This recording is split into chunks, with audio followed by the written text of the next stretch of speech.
ఉండేది. మనలో ఏం జరుగుతుందో గమనించే పని ఏదైతే ఉందో ఆ పని మొదలెట్టినప్పుడు మన జీవితంలో కొత్త అధ్యాయాన్ని తెరిచినట్లయింది. ఒక సరికొత్త జీవితం మొదలైంది. జీవితానికి ఒక కొత్త అర్థం వచ్చింది. ఎంతో ఉపయోగపడే మార్గం లభించింది. పుట్టినప్పటి నుండి, కళ్ళు తెరిచినప్పటి నుండి ఇప్పటి వరకు బహిర్ముఖులమే అయినాం. బయటి వైపే చూసాం, ఇతరులనే చూసాం, బయటి విషయాలకే ప్రాధాన్యత ఇచ్చాం. మన లోపల ఉన్నదాన్ని తెలుసుకునే ప్రయత్నమే చేయలేదు. తెలుసుకోవటం మాట అటుంచి అసలు ఆ ప్రయత్నం కూడా చేయలేదు. ఇప్పుడు మనలోని ఈ సత్యాన్ని తెలుసుకునే పని మొదలెడితే ఇక ఒకే కోణం నుండి చూసే పని వద్దు. ఎప్పటి వరకు మనం ఒక విషయాన్ని ఒకే దృష్టికోణం నుండి చూస్తామో దాని వాస్తవికత మనకు సంపూర్ణంగా కనపడదు. అది మనకు పాక్షికంగానే కనిపిస్తుంది. పాక్షిక సత్యం ఎంతో భ్రాంతిని కలిగిస్తుంది. సత్యం సంపూర్ణమైతే భ్రాంతి తొలగిపోతుంది. పాక్షిక సత్యం నిజంగా భ్రాంతిదాయకమే. అందువల్లనే మన మహాత్ములు అన్నారు, ఏకాంత దృష్టి వద్దు, అనేకాంత దృష్టితో చూడాలి అని. ఒకే కోణం నుండి చూడొద్దు, అన్ని కోణాల నుండి చూడాలి. కానీ ఇప్పుడు ఈ అనేకాంత దృష్టి కూడా ఈ వెర్రి సిద్ధాంతకారుల చేతిలో పడింది. మత ఛాందస్సు నోళ్లలో పడింది, మట్టిపాలైంది. భారతదేశంలో ఈ అనేకాంత దృష్టి అని దేన్నేమన్నారు? విషయమైతే అదే. కానీ దాన్ని ఒక కోణం నుండి చూడొద్దు, వేరువేరు కోణాల నుండి పరీక్షించు, అప్పుడు సత్యం ప్రకాశిస్తుంది. ఒక ఉదాహరణను ఈ విధంగా తెలుసుకుందాం. 5 పుట్టు గుడ్డివాళ్ళు. ఆ గుడ్డివాళ్లను ఒక ఏనుగు దగ్గరికి తెచ్చి వదిలారు. ఇప్పుడు చెప్పండి, ఏనుగు ఎలా ఉంటుంది? వాళ్ళు పుట్టుకతోనే గుడ్డివాళ్ళు. ఏనుగు ఎలా ఉంటుందో వాళ్ళకేం తెలుసు? పాపం తమ చేతులతోనే తడిమి చూసి ఏనుగు ఎలా ఉంటుందో తెలుసుకుందాం అనుకున్నారు. ఒకడికి ఏనుగు కాలు దొరికింది. వాడు దాన్ని తడిమి చూశాడు. చెప్తాడు, నాకు అర్థమైంది ఏనుగు ఎట్లా ఉంటుందో. ఏనుగు స్తంభంలాగా ఉంటుంది. అతని దృష్టిలో ఏనుగు స్తంభంలానే ఉంటుంది. రెండో వాడికి ఏనుగు తోక దొరికింది. దాన్ని తడివి చూసి చెప్తాడు, అరే కాదు, నాకు తెలిసిపోయింది ఏనుగు ఎట్లా ఉంటుందో. అది చీపురు కట్టలాగా ఉంటుంది, బ్రష్ లాగా. వాడి దృష్టికి ఏనుగు చీపురు కట్టలాగానే ఉంటుంది. ఇలాగే 5 చేతుల్లోకి ఏనుగు యొక్క శరీర భాగాలు 5 వేరువేరువి వచ్చాయి. 5 ఏనుగు ఎలా ఉంటుందో 5 రకాలుగా చెప్పారు. 5 కరెక్టే వాళ్ళ దృష్టి కోణాల నుండి. కానీ సత్యం నుండి ఎంత దూరం? ఎందుకంటే వాళ్ళు ఏనుగు యొక్క వాస్తవికతను సంపూర్ణంగా చూడలేదు కదా, పాక్షికంగానే చూశారు. ఇదే విధంగా జీవితంలో మనం ప్రతి విషయాన్ని ఒకే దృష్టికోణం నుండి చూస్తే మన అవగాహన పాక్షిక సత్యమే అవుతుంది. పాక్షిక సత్యం భ్రాంతిదాయకం. కాబట్టి మన అంచనాలన్నీ తప్పే అవుతాయి, మన పనులన్నీ తప్పే అవుతాయి. ఎందుకంటే మనం వాస్తవం ఏంటో అసలు అర్థమే చేసుకోలేకపోయాం. అనేకాంతర దృష్టితో చూస్తే, వేరువేరు కోణాల నుండి చూస్తే సత్యం వెలుగులోకి వస్తుంది సంపూర్ణంగా. ఇక అప్పుడు ఎలాంటి భ్రాంతికి తావుండదు. మరి ఈ అనేకాంతర దృష్టి కోసం వాస్తవాన్ని కొత్త కోణంలో చూడటం మొదలెట్టాం. బయట ఏదో సంఘటన జరిగింది నిజమే, కానీ లోపల ఏమవుతోంది? మరో కోణంలో లోపలవైపు చూడటం మొదలెట్టాం. ఈ లోపలి వైపు అయితే ఎప్పుడూ చీకట్లోనే ఉంటుంది. నాణానికి ఈ ప్రక్కన ఎన్నడూ వెలుగు సోకనే లేదు.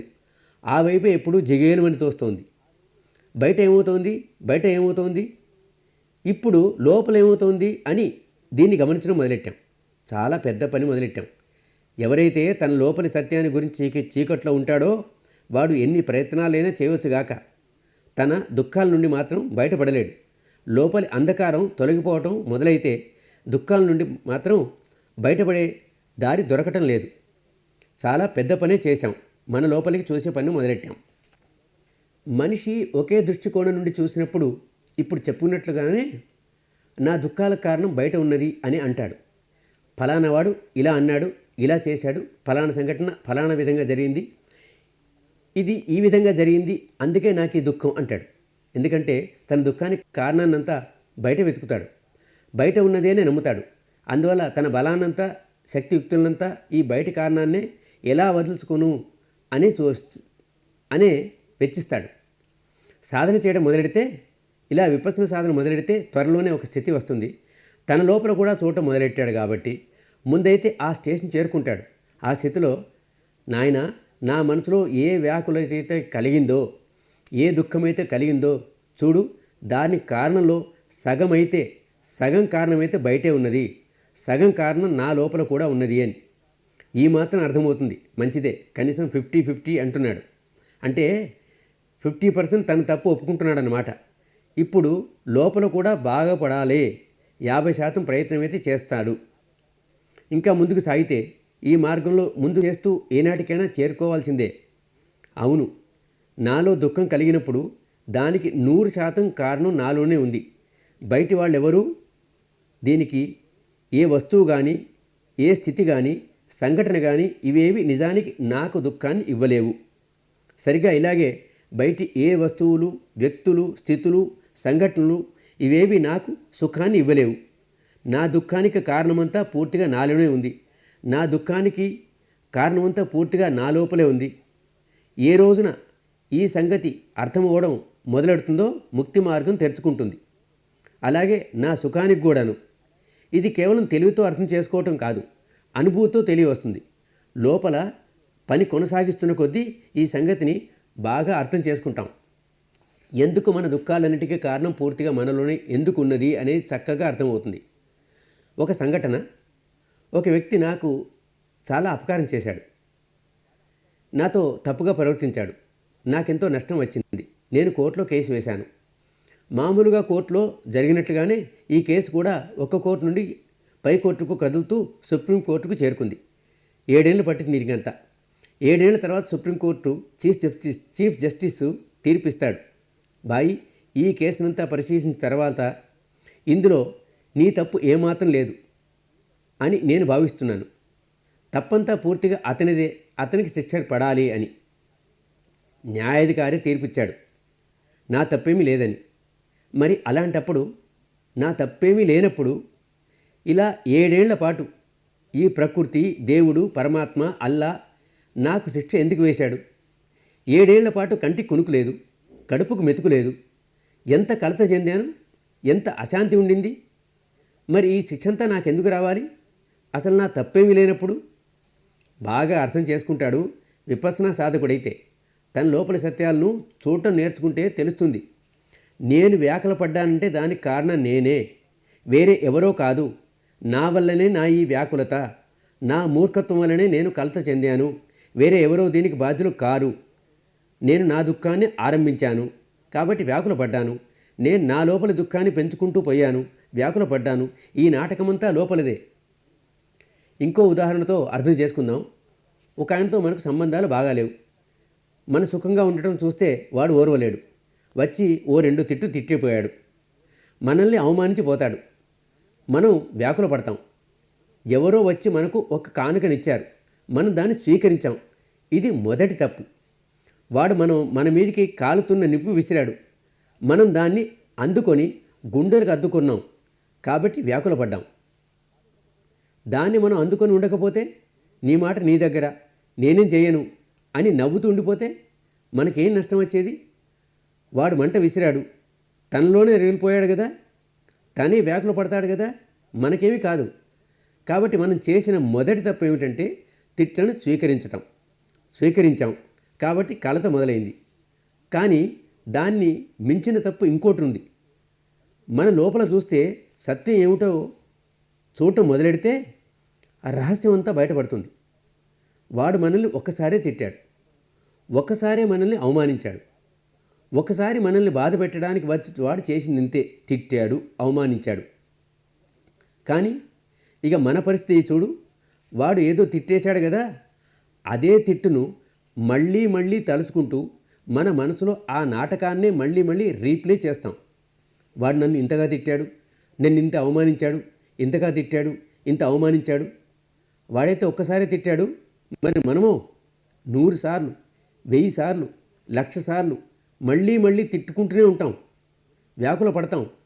ఎన్నిసార్లు తలుచుకుంటే అన్నిసార్లు వ్యాకుల పడతాం కదా. వాడు వచ్చింది మనల్ని ఒక్కసారి బాధ పెట్టడానికి. మనం అంటాం, నువ్వు మమ్మల్ని ఏడిపించాలనుకుంటావా? భలే చేయగలుపు, నేను 1000 సార్లు ఏడుస్తాను, 1,00,000 సార్లు ఏడుస్తాను. ఓ పిచ్చోడు అంటాడు, నన్ను అవమానిస్తాడా, నన్ను ఇంతగా అవమానిస్తాడా? ఈ జన్మలో మర్చిపోకు, జన్మంతా గుర్తుంచుకో. మర్చిపోకుండా ఎవరిని ఉద్ధరిస్తావు? జన్మంతా ఏడు, అర్థం చేసుకోడు కదా, అందుకే ఇలా అవస్థపడతాడు. ఇంతకీ అర్థమే చేసుకోడు. 7 జన్మలకు మర్చిపోను. అరే 7 జన్మల నరకం అనుభవిస్తాడు నువ్వే కదా. అసలు స్పృహ ఉంటే కదా ఏమంటున్నాను, ఏం చేస్తున్నాను అని. నేను చేసుకున్న దాన్ని నేనే అనుభవించాలి. ఈ సంగతి అర్థం కాదు. ఎప్పుడు ఇంకోళ్ళకేసే వాడు తిట్టాడు కదా, అందుకే ఇట్లా అయింది, వాడే మొదలుపెట్టాడు కదా, దానంతటికి వాడే కారణం. కానీ ఆరంభించింది నువ్వే, ప్రతిక్రియ మొదలెట్టావు. అప్పుడే కదా నీలో దుఃఖం మొదలైంది. అర్థమే కాదు. ఎందుకంటే తన లోపల వాస్తవికతను విశ్లేషించి చూడనంత వరకు విషయం అర్థం కాదు. ఈ ప్రవచనాల వల్ల బుద్ధిపరంగా ఏదో అర్థమైతే కావచ్చు, కానీ దానివల్ల పెద్ద లాభం ఏమి ఉండదు. అనుభూతి పరంగా అర్థం కానంత వరకు విముక్తి కలగదు.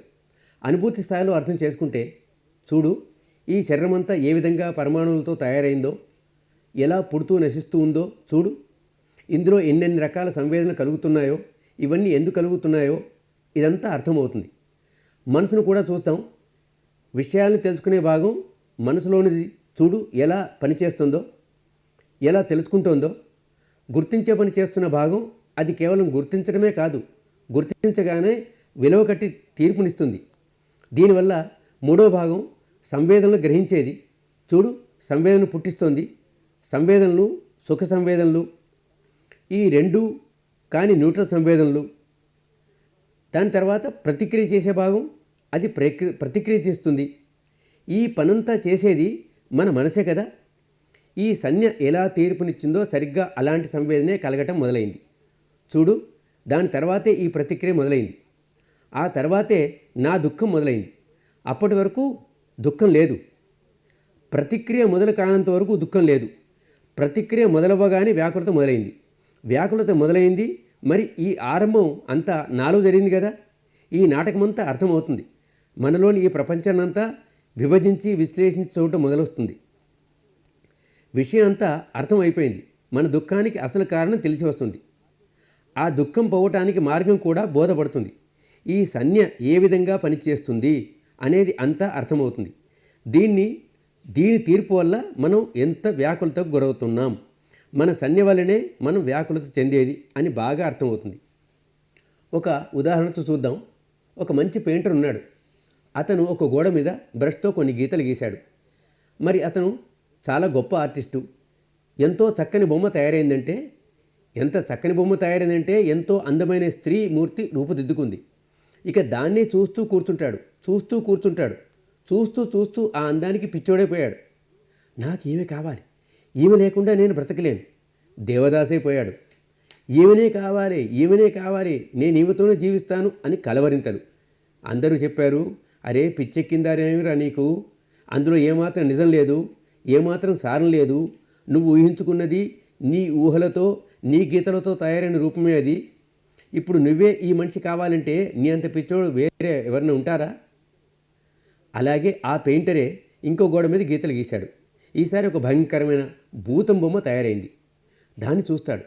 చూసి భయంతో వణికిపోతాడు. వణుకుడు, అదుడు, అరే రాక్షసుడు నన్ను తినేస్తాడు, ఎవరినైనా రక్షించండి. మళ్ళీ జనాలు చెప్తారు, పిచ్చోడ్లాగా ఉన్నావురా, ఇది నీ ఊహలతోనే కదా తయారైంది, ఒట్టి గీతలు, అవి కూడా నువ్వే గీశావు. మరి నువ్వే ఏడిస్తే అది నిన్ను తింటుందని ఎలాంటి మనిషిరా నువ్వు? చిత్రకారునైతే మనం పిచ్చోడని అనేస్తాం ఎంతో సులభంగా. కానీ మనకు ఈ స్పృహ లేదు.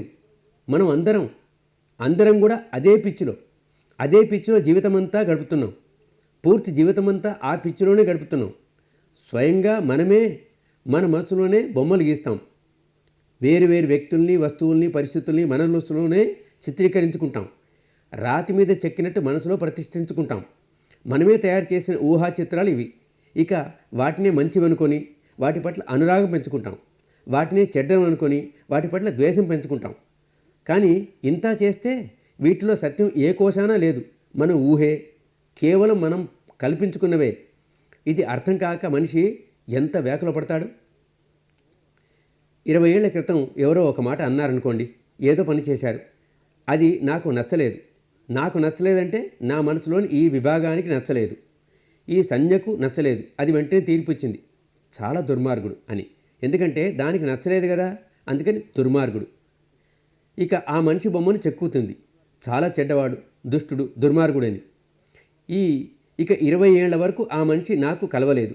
కానీ ఈ 20 ఏళ్లలోనూ ఎప్పుడెప్పుడు ఆ మనిషి గుర్తొచ్చినా నా మనసు, అంటే మనసులోని ఆ భాగం, ఆ సంజ్ఞ మళ్ళీ మళ్ళీ తన చెక్కిన ఆ రూపాన్నే మన ముందుకు తెస్తూ ఉంటుంది.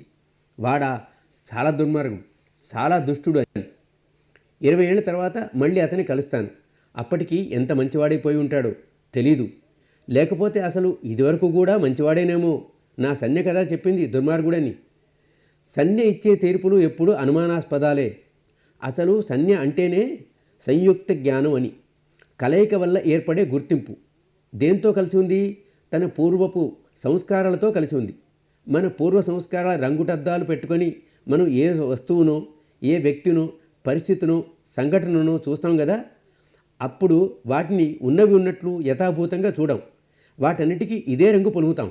కాబట్టి మన సంస్కారాలు ఏ రంగు కల్పించామో దానికి అనుగుణంగా సన్ని తీర్పునిచ్చింది, చాలా చెడ్డ అని. మరి ఆ వ్యక్తి నిజంగా చెడ్డవాడైనా కాదా? నిజంగా చెడ్డవాడే అనుకో. అయినప్పటికీ 20 ఏళ్ల తర్వాత ఎవరికి తెలుసు ఎంత మహాత్ముడైపోయాడో మరి. కానీ వాడిని చూసి చూడగానే ప్రతిక్రియ మొదలైంది. వీడా? అరే చాలా దుర్మార్గుడు, చాలా దుష్టుడు. మనం దేనిపైన ప్రతిక్రియ చేస్తున్నామో చెప్పు? ఆ మనిషి మీదైతే కాదు. మనం ఆ మనిషి గురించి, నిజానికి మన సంజ్ఞ ఆ మనిషి గురించి మనలో ఎలాంటి బొమ్మను నిలబెట్టిందో ఆ బొమ్మే మన ముందు వచ్చింది. మనం ఆ బొమ్మపైనే, మనం చెక్కుకున్న ఆ రూపంపైనే, మనమే చేసిన ఆ బొమ్మపైన, మనలో వేసుకున్న ముద్రపైన ప్రతిక్రియ చేస్తున్నాం. ఆ మనిషిపైన ప్రతిక్రియ చేయటం లేదు, ఏమాత్రం చేయటం లేదు. సరిగ్గా ఇదే విధంగా 20 ఏళ్ల క్రితం ఒక ఆయన ఏదో అన్నాడు, ఏదో చేశాడు, మనకు చాలా నచ్చింది. అంటే మన సంజ్ఞకు బాగా నచ్చింది. అది వెంటనే తీర్పు ఇచ్చేసింది. ఈయన అబ్బో చాలా మంచోడు, ఎంతో గొప్పవాడు, చాలా సత్పురుషుడు అని. ఇక ఈ 20 ఏళ్లలోనూ ఎప్పుడెప్పుడు గుర్తొచ్చినా ఓహో ఆయన మహానుభావుడు, మహాత్ముడు, ఆయన గురించి ఏం చెప్పాలి, చాలా మంచోడు. 20 ఏళ్ల తర్వాత కలుస్తాను. అప్పటికి ఎంత చెడ్డవాడైపోయి ఉండొచ్చు. లేకపోతే అసలు ఇదివరకు కూడా దుర్మార్గుడైనామో, ఎవరికి తెలుసు. ఇప్పుడు అతన్ని చూడగానే ప్రతిక్రియ మొదలు. ఓహో గొప్ప మహాత్ముడు వస్తున్నాడు, గొప్ప సత్పురుడు వస్తున్నాడు అని. అరే ఎవరిని నేను మహాత్ముడు అంటున్నాను? ఆ వ్యక్తిని కాదు. ఆ వ్యక్తిని గురించి నేను నాలో ఏ బొమ్మను నిలబెట్టుకున్నానో ఆ బొమ్మే నా ముందుకు వచ్చింది. దాని పట్లే నేను ప్రతిక్రియ చూపుతున్నాను. ప్రతిక్రియ చేసే ప్రతివారు తన మనసులో ఏ బొమ్మనైతే నిలబెట్టుకున్నారో ఆ బొమ్మ పట్ల ప్రతిక్రియ చేస్తారు. వాస్తవం పట్ల ఎవ్వరూ ప్రతిక్రియ చేయరు. బాగా అర్థం చేసుకోవాలి ఈ విషయాన్ని. ఇంకా ఒక ఉదాహరణతో చూద్దాం. ఒక ఆయన అంటాడు, నేనేం చేయను, నాకు ఈ మనిషిని చూస్తే చాలు కోపం వచ్చేస్తుందని.